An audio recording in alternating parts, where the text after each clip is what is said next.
പുന്നപ്രയിലൊക്കെ എങ്ങനെയുണ്ട് മധു? വളരെ സന്തോഷം സാർ. ഇപ്പൊ എങ്ങനെയുണ്ട് ജീവിതം? കുഴപ്പമില്ല. അന്ന് ഞാൻ എപ്പോഴും പ്രാർത്ഥിക്കുന്ന ഒരു കാര്യമുണ്ട്, പട്ടിണി ഇടരുതേ എന്നൊരു പ്രാർത്ഥന ഉണ്ട്. അത് ആയില്ലല്ലോ ഇതുവരെ ദൈവം അങ്ങനെ വരുത്തിയിട്ടില്ല സാർ. മറ്റൊരു ഭാഗ്യമുള്ളത്, ഈ ഓണം ആകുമ്പോ എന്താണെന്ന് അറിയാൻ പറ്റില്ല, എനിക്ക് ഫ്ലവേഴ്സുമായിട്ടൊരു ബന്ധമുണ്ട്. കൃത്യ ഓണ സമയത്ത് ഞാൻ ഇവിടെ കണ്ടിരിക്കും. കഴിഞ്ഞ വർഷം സ്റ്റാർ മാജിക്കിന്റെ പരിപാടിക്ക് വന്ന് ഇവരെ എല്ലാം കൂടെ ഉൾപ്പെടുത്തിക്കൊണ്ട് ഇവരുടെ പേരുകളെല്ലാം കൂടെ കണക്ട് ചെയ്തുകൊണ്ട് ഒരു കഥാപ്രസംഗം അവതരിപ്പിച്ചു. അതെങ്ങനെ പോയി? അതെനിക്ക് ഒരു കുഴപ്പമില്ല. ഇനി ആ പരിപാടിയായിട്ട് തന്നെ വരണമെന്നാണ് പറഞ്ഞത്. അതുപോലുള്ള പരിപാടികൾ അവതരിപ്പിക്കണമെന്ന് പറഞ്ഞു. അതുകൊണ്ട് തന്നെ ഞാൻ ഓണത്തിന് അടിക്കാനായിട്ട് ഞാൻ ഇത്തവണ ചെയ്തിരിക്കുന്നത് നമ്മുടെ ജനകീയ ചാനലായ 24-ലെ വാർത്താ അവതാരകരുടെ പേരും നമ്മുടെ ഫ്ലവേഴ്സിലെ പ്രോഗ്രാംസിലൂടെ വെച്ചോണ്ടൊരു പാട്ട് തയ്യാറാക്കിയിട്ടുണ്ട്. അടിച്ചാൽ ഞാൻ പെട്ടെന്ന് ഇപ്പൊ നമ്മൾ ഈ സാറിനെ എപ്പോഴും സാധാരണ എന്നോട് സാറിന് ചോദിക്കുന്നത് വി ഡി രാജപ്പൻ സാറിനെ കുറിച്ചാണ്.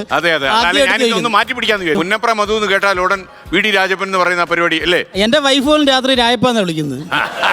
ഞാൻ പറയും വെച്ചാൽ രായപ്പല്ല, എന്റെ പേര് മധു എന്നാന്ന് പറഞ്ഞു. ഹായ് രാജാ സാഹിബ്. അയ്യോ ചേട്ടാ, കുറെ കാലമായി കണ്ടിട്ട്. എന്തൊക്കെയാ വിശേഷങ്ങള്? ഞാന് ശരിക്കും ഇല്ലായിരുന്നോ? ഞാൻ ഇവിടെ തന്നെ ഉണ്ട്. നാട്ടുകാരെ ഓടിച്ചോ? ഇല്ല, ഇവിടെ എറണാകുളത്ത് താമസമായിട്ട് ഇപ്പൊ 13 വർഷമായി. എന്തുവാ ഈ ഓണത്തിന്റെ ഒരു പ്രത്യേകത? ഓണത്തിന്റെ പ്രത്യേകത കാര്യമായിട്ട് എന്തെങ്കിലും സംഭവിച്ചോ ജീവിതത്തിൽ? അല്ല, ഞാൻ എൻ്റെ അടുത്ത് ഇപ്പൊ പരിപാടികൾ മൊത്തത്തിൽ നോക്കുകയാണെങ്കിൽ കുറവാണ്.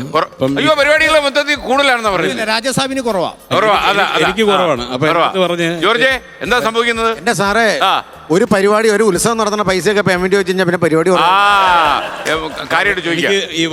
യൂസുഫ് പറഞ്ഞ പോലെ ഇവൻ ഇടയ്ക്കിടയ്ക്ക് പോയി വല്ലപ്പോഴും ഒരു തിമിംഗലത്തിനെ പിടിച്ചോണ്ട് വരുമെന്ന് പറഞ്ഞ പോലെ വല്ലപ്പോഴും ഒരു പ്രോഗ്രാം കിട്ടിയാൽ മതി. അവന്റെ കാര്യം പോക്കാ. പരിപാടി തന്നോ പിന്നെ ജീവനോടെ ബാക്കിയാണ്. സാറേ, പ്രോഗ്രാം കുറവാന്ന് പറഞ്ഞാൽ സമ്മതിക്കില്ല. ഞാനും ജോർജും രാജാസാബിയും കൂടെ ഒന്ന് പോകുന്നത്, ചെന്നപ്പോഴേ കാണുന്നത് അങ്ങരപ്പുഴ ടൗൺ ഹാളാണ്. ഡെയിലി പ്രോഗ്രാം ആണല്ലോ. അവരുടെ കഴിയട്ടെ വെയിറ്റ് ചെയ്യാൻ പറഞ്ഞത്, അതുകൊണ്ട് ഒത്തിരി വൈകി പോകുന്നത്. ഞാൻ താമസം മാറി ടൗൺ ഹാളിന്റെ അടുത്തായി. രാജാസാഹിബിന്റെ പാട്ടൊക്കെ പ്രസിദ്ധമാണല്ലോ മാർട്ടിൻ. തീർച്ചയായിട്ടും നമുക്കൊരു കാര്യം ചെയ്യാം, ഓണക്കാലമായിട്ട് നമുക്ക് നല്ലൊരു പാട്ടം കലക്കിയാലോ? നമുക്കിവിടെ എന്റെ പാരഡി വേണമെങ്കിൽ പാടാൻ ആർക്കെങ്കിലും പറ്റും. നമ്മുടെ മധുവൊക്കെ പാരഡി ആളല്ലേ?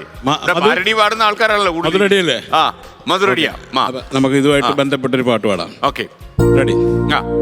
ചമ്പക്കുളത്തച്ഛനുന്നം പിടിപ്പിച്ച പൊന്നാനിലിത്തോണിയോ, ആറന്മുളം തേവരാറാട്ടിനെത്തുന്ന പള്ളിപ്പെരുന്തോണിയോ, ഉലകിന്റെ ഉലകായ തോണി, തച്ചനുയുരൂതി തൊറ്റുന്ന തോണി, ഒരു തച്ചു പണിയാം ഒരുമിച്ചു തുഴയാം, ഹൈലേസ ഹൈലേസ ഹൈ.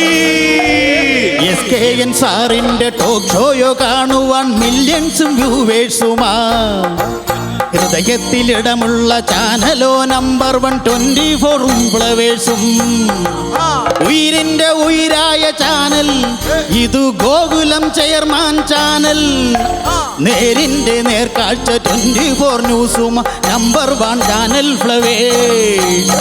SKN സാറിന്റെ ടോക്ക് ഷോയോ കാണുവാൻ മില്യൺസും വ്യൂവേഴ്സുമാ, അക്ഷരക്കൂട്ടുകൾ ചേർത്ത് നാവിൽ പൊന്നു വിളയിക്കും ഹാഷ്മി, മറ്റുള്ള രാജ്യത്തെ വാർത്ത ചെന്നു നേരിൽ പറയും ജെയിംസും, ക്രിസ്റ്റീന സ്മിതയുമാ ശ്രീജിതയും കീർത്തൻ വിജയകുമാറുമിന്മേ, ആ ശ്രീലക്ഷ്മി അനുജയാം പ്രവിത ലക്ഷ്മി വിജയും പ്രജിത്തും സുഖയിൽ. സാറിന്റെ ടോക്ക് ഷോയോ കാണുവാൻ മില്യൺസും വ്യൂവേഴ്സുമാ, ഹാസ്യത്തിൻ മെമ്പൊടി ചേർത്ത് ഫ്ലവേഴ്സ് ചാനലിൽ പ്രോഗ്രാമിന്നേറെ, ഉരുളയ്ക്ക് ഉപ്പേരി പോലെ സ്റ്റാർ മാജിക്കിൻ കൗണ്ടർ തിളക്കം, കുസൃതിപ്പടകൾ തൻ കൊഞ്ചലു കേൾക്കുവാൻ പാട്ടിന്റെ ടോപ്പ് സിംഗറും.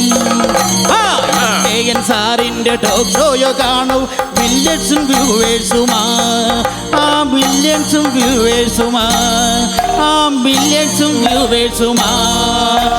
ചമ്പക്കുളം തച്ചനുന്നം പിടിപ്പിച്ച പൊന്നാനിലിത്തോണിയോ, ആറന്മുളത്തേവരാറാട്ടിനെത്തുന്ന പള്ളിപ്പെരുന്തോണിയോ.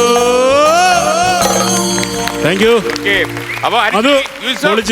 മധു ഇത് എത്ര ദിവസം എടുത്ത് എഴുതിയതാ? ഇല്ല, ഞാൻ ഇന്നലെ രാത്രി നിമിഷ എഴുതിയ കവിയാണ്. സാർ. ഇന്നലെ രാത്രി ഇപ്പൊ ഈ പരിപാടിക്ക് വരണം എന്ന് പറഞ്ഞപ്പോൾ ഓരോ പരിപാടിക്ക് വരുമ്പോൾ എന്തെങ്കിലും ഒരു വ്യത്യസ്തത വേണമല്ലോ. അത് അപ്പൊ അതുകൊണ്ട് പക്ഷെ ഞാനിത് പാട്ട് പകുതിയെ പാടിയുള്ളൂ. നമ്മുടെ പ്രോഗ്രാംസ് കംപ്ലീറ്റ് ഉണ്ട്, സീരിയൽസ് ഉണ്ട്. പക്ഷെ ഇത് മൊത്തം അനുവാദം കൊടുത്തായിരുന്നു ഇതിന് പിന്നീട് വരുന്ന മോഹൻലാല് ആ പ്രോഗ്രാം വേണ്ടായിരുന്നു അല്ലേ?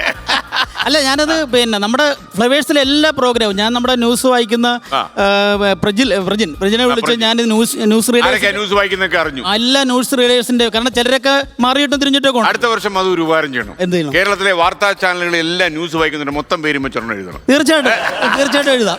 കാരണം അതും ഒരു രസമല്ലേ? തീർച്ചയായും. മനം നിറയെ പൊന്നോണ കാഴ്ചകളുമായി ഫ്ലവേഴ്സ്.